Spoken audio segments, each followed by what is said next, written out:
Please note that the following is written by an observer of the universe. The observer is writing stories of those she follows.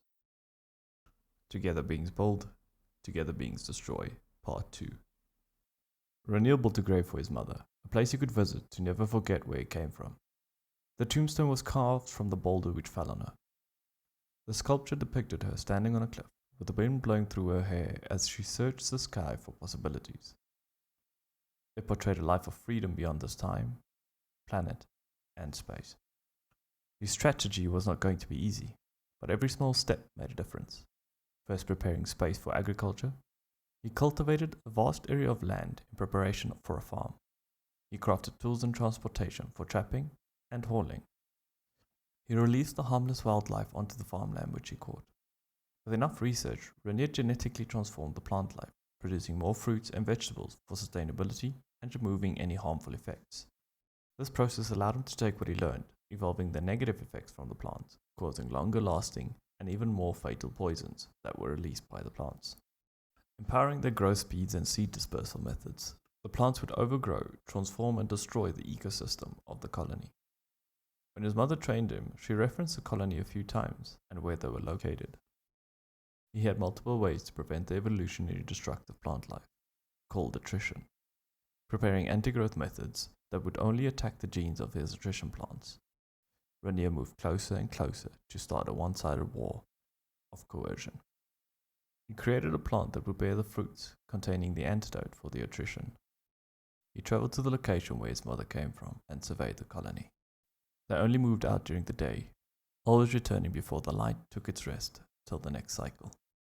They cleared out the radius around the colony in segments. They divided each segment like the points on a compass. Every cycle they would move to the next cardinal, intercardinal, and secondary intercardinal directions, covering a new area preventing overhunting and overharvesting. He tracked the hunters and observed the distance they would travel to hunt the species and gather fruits. A few cycles later, Ranir had significant data on the distance they would travel. The day came where he set his plan in motion. He traveled during the night and planted the seeds a half cycle away from the furthest points the colony would travel. It would take 20 cycles for the plants to reach full maturity before the seeds could be effectively transported to the areas around it. On the 21st cycle, a purple, poisonous wall was created all around the border of the colony radius. The creatures inside the border were unable to move past the purple wall, and those on the outside were too afraid to pass. The attrition began. Cycle in and cycle out. The radius grew smaller and smaller for the colony to hunt. The hunters became desperate as food became rationed and more citizens struggled with the incurable poison. The colony was struggling to stay afloat and had no way to keep the citizens healthy and supported.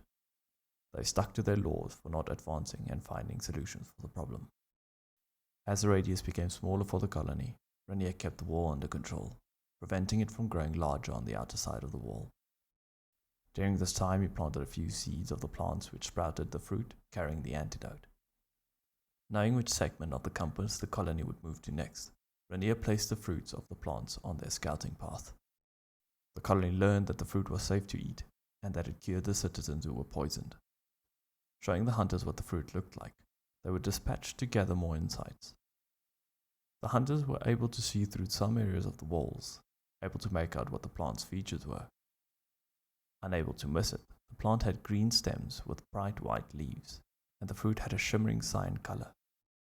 Almost intentional, as the rest of the plant life looked nothing like it. The desperate will try everything they don't know to save those close to them, the observer remarked. With the seed planted, no pun intended, Ranir kept a close eye on the movements of the desperate hunters beyond the wall looking for antidotes. Thalia was the first to attempt to breach the wall, seeking to grab the antidote.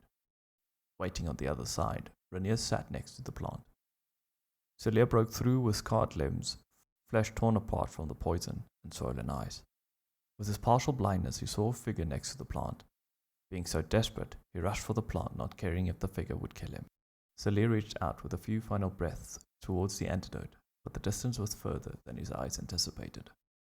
I'm surprised and thankful that you never gave up. I'm Ranir, and I'll give you two options. Join me and set your loved ones free, or die without seeing your loved ones again. Without a second thought, Celia replied with broken breathing. I will do anything. Just save me and my family. Ranir moved closer and injected him with an antidote that cured all his wounds and repaired his skin within an instant. The fruit was nowhere near as powerful as the injection and made Celia become immune to the poison. Now that you are free from death, I have a job for you. I will explain everything to you, but before we start, I did what I had to do to set you and your colony free from death. Those who want to join me are welcome, but you will not tell them that I exist yet. Your only job for now is to spread the news that there is a cure beyond the wall and spy on the colony for me. If you are ready, I will start. Still in recovery, Celia nodded his head in deceitful approval and thankfulness. Confused and full with anger, Celia attacked Ranir. Ranir knew something like this would happen and defended every attack that was launched at him. Waiting for an opening, Ranir lunged forward, grabbed Celia by the face and slammed her into the ground. While kneeled to the side of Celia, he sent a warm surge of energy through his hand and enlightened Celia the same way he was enlightened. He enlightened him on better fighting techniques, research, building, and farming. Ranir added more info on what he wanted for the colony and what Celia's current purpose would be, preparing him for the development of a new home and recruitment for more citizens. The darkness loomed on the horizon as Celia came to his senses. I understand now. Thank you for enlightening me. My family will be making their way to our new home. I will escort them to the wall before the next cycle ends. I am your eyes and your ears. Ranir only enlightened Celia with what was necessary for the coercion to succeed. He would only set those free who he could trust and wanted in his chain of command. Celia returned to the colony, preparing his family to cross the wall. He spread the news to only a handful of citizens with little families that were capable hunters and gatherers. The next cycle, Celia transported his 2 daughters, 2 sons, and wife to meet Ranir. When they crossed the wall, Ranir waited for them. The 2 sons were masculine and looked like strong fighters. The daughters were beauties any being would fall for, but would lose a fight to the death. Celia's wife, Samara, was younger than Celia, but you could see she raised her children to be good warriors. Ranir approached the family, curing them from the poison and enlightening them. Celia returned to the colony with the news that they needed to wait 40 cycles before attempting to seek the antidote. Ranir kept watch over the family. When they all woke up, he escorted them to their new homes. With the knowledge and protection of Ranir, it took 19 cycles to get to the new destination. Upon arrival, he gave them instruction to rest a cycle and do the jobs they wanted to do. Mine, farm, research or build. There were no restrictions on what they could do. They understood the ins and outs on what Ranir had planned and wanted to achieve. Ranir left and trusted them to their own devices, knowing they would pursue the need to advance, which was caged deep within like a flower seeking the sunlight in darkness.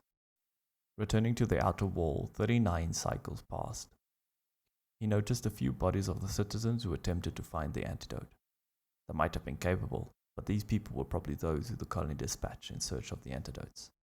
The next cycle dawned, and Celia brought 4 capable warriors through the wall: Radan, Karu, Idrana, and Fadru.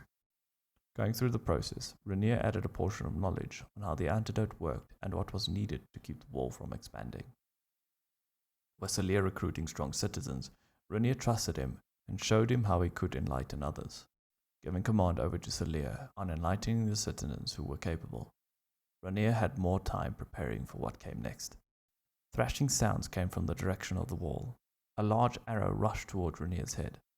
In the nick of time, Ranir stepped to the side as the arrow whizzed past his head into a rock. The tip shattered into pieces, ricocheting off into the distance. The others rushed towards the direction the arrow came from. Stop. Don't chase. This was bound to happen. Reduce the thickness of the wall and enlighten those who seek freedom. We will wait for the colony's next move.